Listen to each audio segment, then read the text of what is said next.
चले जाएंगे, कल शरीयत में मुदाखलत हो जाएगी, बच्चे थोड़े जेल में है, कल पूरे जेल में चले जाएंगे। बताओ मेरे भाई, अब आप क्या करने वाले हैं?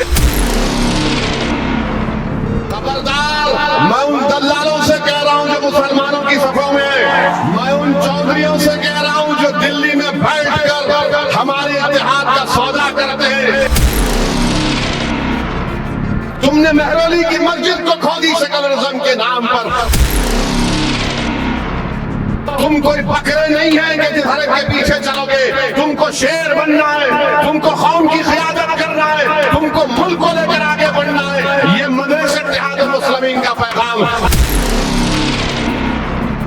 आज भारत की सियासत में, नक्शे में तुम कहीं पर नहीं हो।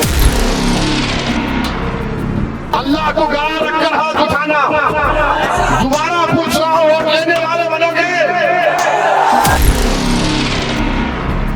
17 करोड़ तुम्हारी आबादी है, 14% है, आप 5% आपकी एमपी नहीं है।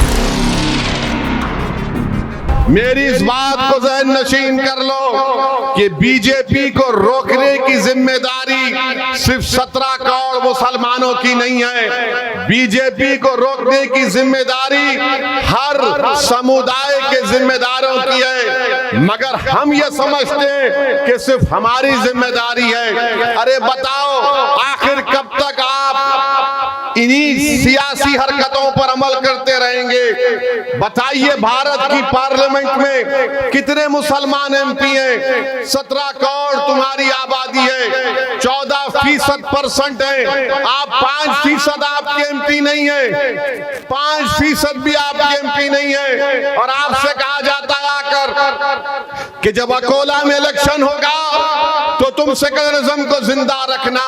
खबरदार, मैं उन दल्लालों से कह रहा हूं जो मुसलमानों की सफों में है, मैं उन चौधरियों से कह रहा हूं जो दिल्ली में बैठकर हमारे इत्तेहाद का सौदा करते हैं। अरे तुमको क्या अल्लाह का खौफ नहीं है? तुम कब तक मुसलमानों का ठेका लेकर नुकसान पहुंचाओगे?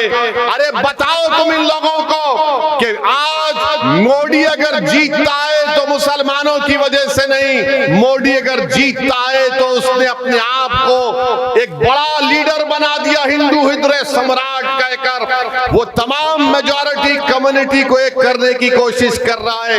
अरे नरेंद्र मोदी ने भारत में, भारत की सियासत में मुसलमानों को मार्जिनलाइज करके रख दिया। आज भारत की सियासत में, नक्शे में तुम कहीं पर नहीं हो। तुम अकोला की सरजमीन पे हजारों की तादाद में इस गुनाहगार और दीवाने की बात सुनने आए हो, मगर मेरे भाई बताओ, तुम्हारा भारत की सियासत में कहां है तुम्हारा निशान? बताओ। तुम अगर ये समझते हो कि असदुद्दीन ओवैसी और इम्तियाज जलील है, नहीं, भारत की पार्लियामेंट में, महाराष्ट्र की विधानसभा में एक असदुद्दीन और इम्तियाज जलील नहीं, बल्कि ऐसे 50-60 इम्तियाज जलील महाराष्ट्र और पार्लियामेंट में होना चाहिए। क्यों नहीं हो रहा है? क्योंकि तुम मुत्तहिद नहीं हो। तुम यहाँ जलसे में आ गए हो, तुम नारे लगा रहे हो, मगर जब वोट डालने की बात आती तो तुम्हारे दिमाग में एक चीज डाल दी गई है, सेकुलरिज्म, सेकुलरिज्म। अरे जो संविधान में सेकुलरिज्म लिखा गया, मैं उसको मानता हूं। तुम सियासी सेकुलरिज्म को मत मानो खुदा के लिए। क्या मिला तुमको? तुमने मस्जिद को खो दी सेकुलरिज्म के नाम पर, तुमने मेहरौली की मस्जिद को खो दी सेकुलरिज्म के नाम पर।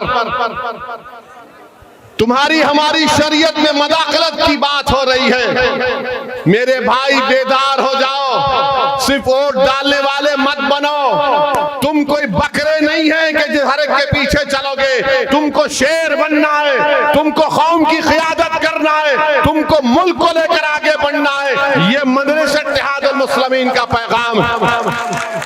हम कोई भेड़ बकरियां नहीं है कि कोई लकड़ी लेके आ गए, चल हमारे पीछे चल। अरे बहुत चले, किसी कौम के लिए 20 साल, 30 साल, 40 साल बहुत हो गया। तुम कब तक भेड़ बकरियों की तरह चलोगे? क्या तुम में एतमाद नहीं है? क्या तुम में कॉन्फिडेंस नहीं है? क्या तुम मुल्क की क़ियादत नहीं कर सकते? क्या तुम लीडर नहीं बन सकते? क्या तुम असदुद्दीन ओवैसी से बेहतर कायद नहीं बन सकते? तुम बन सकते, सिर्फ शर्त यह है कि तुम अपने आप में एतमाद पैदा करो। थाली मारने के लिए नहीं कह रहा हूं, थाली मारने के लिए नहीं कह रहा हूं। मैं चाहूंगा कि मेरी आंख बंद होने से पहले तुम लीडर बनो, तुम मुसलमानों के कायद बनो, तुम इस गरीब कौम के इंसाफ के लिए लड़ो। और अगर तुम सिर्फ वोट डालने वाले बनना चाहते तो कुछ नहीं होने वाला है, कुछ भी नहीं होने वाला है। एक मस्जिद चले गई, खुदा ना खास्ता कई मसाजिद चले जाएंगे। कल शरीयत में मदाखलत हो जाएगी, बच्चे थोड़े जेल में हैं, कल पूरे जेल में चले जाएंगे। बताओ मेरे भाई, अब आप क्या करने वाले हैं? आप क्या वोट डालेंगे या वोट लेंगे? बताओ मुझे, आप वोट लेंगे या वोट डालते रहेंगे? बताओ आप कितने लोग वोट लेना चाहते हैं? हाथ उठाओ। देखो, अल्लाह को गवाह रखकर हाथ उठाना। दोबारा पूछ रहा हूं, वोट लेने वाले बनोगे? ये डाइस पे बैठने वाले हाथ उठा रहे नहीं उठा रहे? ये नियत कर लो, आप नियत कर लो, इंशाअल्लाह बोलो कि अल्लाह हम वोट लेंगे इंशाअल्लाह ताला। क्या महाराष्ट्र से आप इंशाअल्लाह ताला महाराष्ट्र के आने वाले लोकसभा इलेक्शन में आप 3-4 मुस्लिम एमपी को कामयाब करेंगे? जोर से बोलो इंशाअल्लाह, जोर से बोलो। महाराष्ट्र से 4 मुस्लिम एमपी कामयाब करेंगे? मेरे भाई, किसके कामयाब करेंगे? किसके कामयाब करेंगे? किसके कामयाब करेंगे? आवाज नहीं आ रही, जोर से बोलो ताकि शिंदे को मालूम हो जाए, फडणवीस को मालूम हो जाए, शरद पवार को मालूम हो जाए, अमित शाह को मालूम हो जाए और मोदी को मालूम हो जाए कि महाराष्ट्र से मंजलिस के 4 मुस्लिम एमपी कामयाब होंगे इंशाअल्लाह। ये चीज पैदा करो। ये सेल फोन लाइटा लगाना नहीं है, अभी दिमाग में बत्ती जलाओ, दिमाग को खोलो, सीने को चौड़ा करो, डर डर कर घुट घुट कर जिंदगी मत गुजारो, शेरों की तरह जिंदगी गुजारो। ये जिंदगी चंद दिनों की है, गुलामी करने के लिए नहीं है।